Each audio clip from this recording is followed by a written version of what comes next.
What a moment we all remember. In Mel Kiper Jr. and Field Yates' latest combo mock draft, they had the Browns trading for a second first-round pick to get Jackson Dart. There have been 3 times that the Browns had multiple first-round picks and used the second one on a quarterback. The picks were Johnny Manziel, Brandon Weeden, and Brady Quinn, and they were all picked 22nd overall. Now, none of them ended up working out as they want to combine 10 games with the franchise. So it's an interesting prospect to consider, right? But, where's RC? Oh, no, it's a no for you, RC? No? You don't even want to relive none of those people, Laura. Let that junk go. I know, but, well, okay, I hear you. Mina, after hearing all that and what RC just said, should the Browns look to trade into the first round and try to get their quarterback or just sit tight at 33?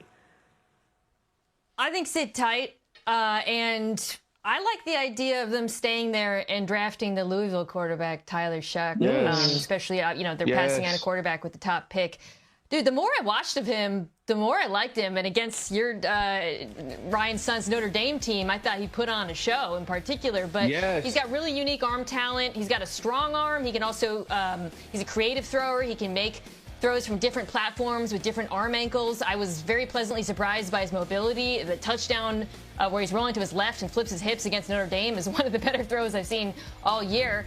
The questions with him is just he's obviously an older prospect, and I think there's some issues with pressure that come up time to time. Yeah. But for a team like Cleveland where you want to plug in a guy and start him immediately, I actually think he would be an excellent pick. Jeremy, do you hear people caring about him being an older prospect? It feels like that doesn't matter as much as maybe it once did in the NFL. Not really. I mean, like Dak Prescott's, 32? He just signed for $60 million a year. It's not as important for the quarterbacks as it would be for like a position where you have to be fast and maintain your speed at age 30. So it's a little bit different. But for this year, this is a get year right for the Browns. They have 10 draft picks. They know they have to improve the roster. So I don't get the sense they're going to stretch for a quarterback and make a huge splash in a trade unless there's just somebody they absolutely love. They do have love for Shedeur Sanders. They feel like he's got a computer brain as far as a processor at the line of scrimmage.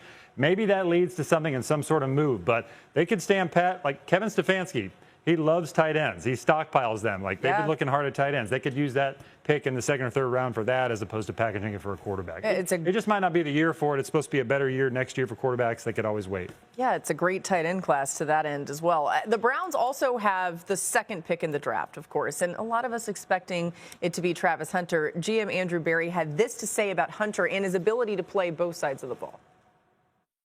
We wouldn't necessarily put a cap or a governor in terms of like what he could do. We would want to be smart in terms of how we started him out. I think I've mentioned before, we would see his first home as receiver and his second home, on the defense side of the ball. That's a little bit like Ohtani, right? Where, when he's playing one side, he's an outstanding player. If he's a pitcher or he's a hitter, he's an outstanding player. You obviously get a unicorn if you use them both ways.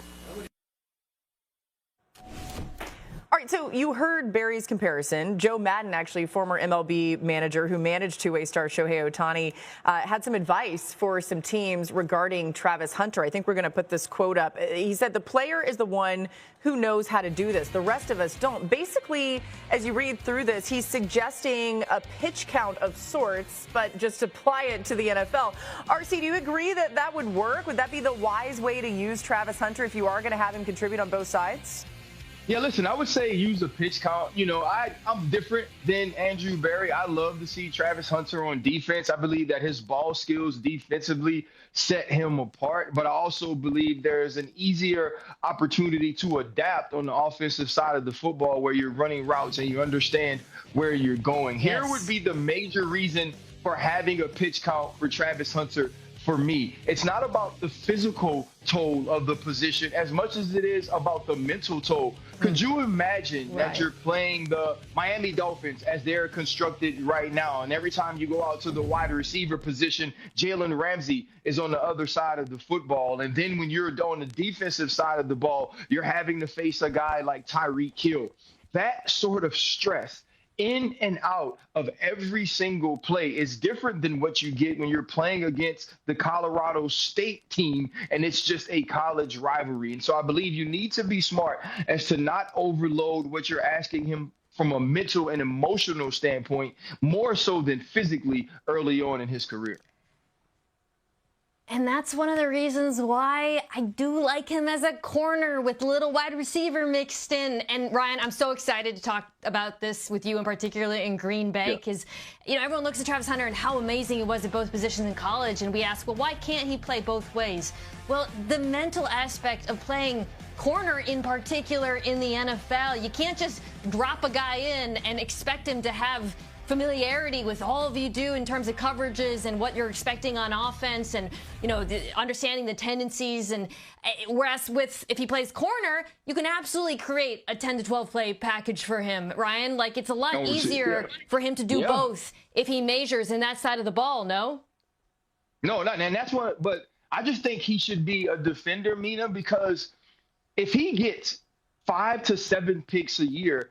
If he gets 5, Travis Hunter is an all-pro. Derek Stingley this year, who I believe has at the position some of the best ball skills we've ever seen. Travis Hunter is very similar in tracking the football.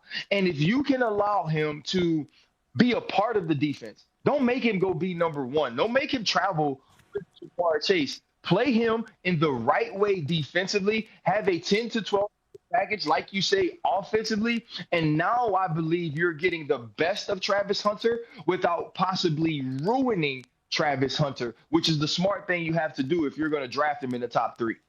Yeah, see, I talked to multiple teams that made this comparison. Like, if he's a wide receiver, he'll probably be a top 15 wide receiver. But in 2 years, he could be an all-pro cornerback, maybe the very best. And they're quick to point out, like, it's a logistical nightmare if you ask a player in the NFL with all the nuances and all the team meetings at the same time on offensive defense to play full-time on both sides of the ball. It'd be impossible. Like, if you're going to play him a wide receiver, you could maybe get away with, like, him being a third down situational cornerback too. But to play both sides all the time would be next to impossible. It's just fascinating because whatever team drafts him, they're going to be able to decide a lot of this, right? But if you talk to Travis, I've asked him about this. I've asked him about the mental load, and he says he's totally ready for it. Go ahead, RC.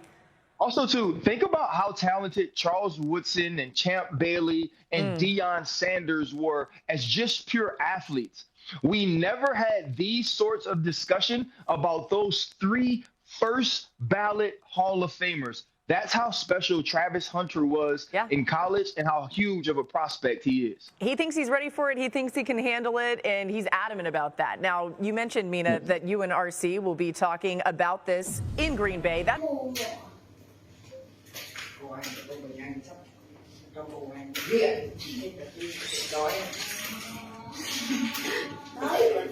Chào cả mọi người đã quay trở lại với kênh của mình. Ngày hôm nay mình sẽ tiếp tục hướng dẫn các bạn làm vòng. Và hôm nay của mình sẽ có tiêu đề là con chim. Mọi người, hôm nay tiêu đề thì có là chim sẻ. Bây giờ mình sẽ bắt đầu liền. Cô phải ăn dịch đói để thành mẫu nào vậy? Nhé. Béo. Xinh đẹp là thành mẫu không nhỉ? Anh có đẹp này.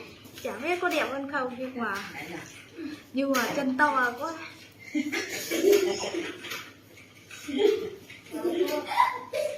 Chân to thì phải lấy kiểu khác đi, chân to này tập. Cái này quá đẹp. Thực tập xong đã eo